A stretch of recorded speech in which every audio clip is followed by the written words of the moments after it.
আগামীকাল শুরু হচ্ছে পবিত্র হজের আনুষ্ঠানিকতা।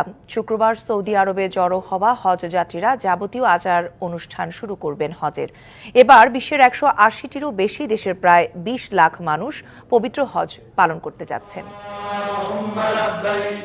লাব্বাইক আল্লাহুম্মা লাব্বাইক ধ্বনিতে আবারও মুখরিত হতে যাচ্ছে কাবা প্রাঙ্গণ। শুক্রবার মিনায় অবস্থানের মধ্য দিয়ে শুরু হচ্ছে পবিত্র হজের আনুষ্ঠানিকতা।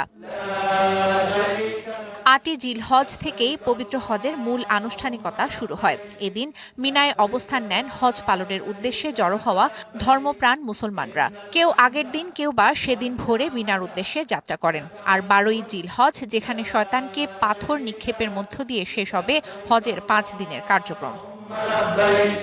9ই জিলহজ শনিবার পর্যন্ত মিনায় অবস্থান থেকে 14 কিলোমিটার দূরে আরাফাতের ময়দানে জড়ো হতে শুরু করবেন হাজিরা। সেখানে সূর্যাস্ত পর্যন্ত অবস্থান করা হজের আবশ্যিক অংশ। মূলত একেই হজের দিন বলা হয়ে থাকে। সূর্যাস্তের পর হাজিরা আরাফার ময়দান থেকে প্রায় 10 কিলোমিটার দূরে মুজদালিফায় গিয়ে রাত্রি যাপন এবং পাথর সংগ্রহ করবেন। পরদিন 10ই জিলহজ ফজরের নামাজ আদায় করে হাজিরা মুজদালিফা থেকে মিনায় ফিরবেন।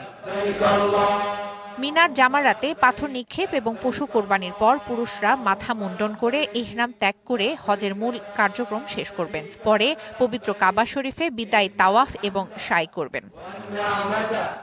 এরপর হাজিরা আবারও মিনায় ফিরে 11 এবং 12ই জিলহজ অবস্থান করবেন। সেখানে অবস্থানকালে প্রতিদিন 3টি শয়তানকে পাথর নিক্ষেপ করবেন তারা।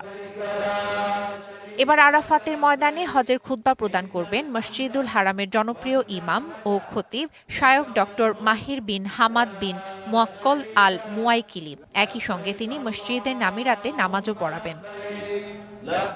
এবার বিশ্বের 180টির বেশি দেশের প্রায় 20 লাখ মানুষ পবিত্র হজ পালন করছেন। হজ ঘিরে মক্কায় কঠোর নিরাপত্তা ব্যবস্থা রাখা হয়েছে। শোভন শাহমিন দিশা, ডিবিসি নিউজ ডেস্ক। নগদে 500 টাকা বা তার বেশি পেমেন্টে পেতে পারেন ঢাকায় জমিসহ 20 কোটি টাকার পুরস্কার।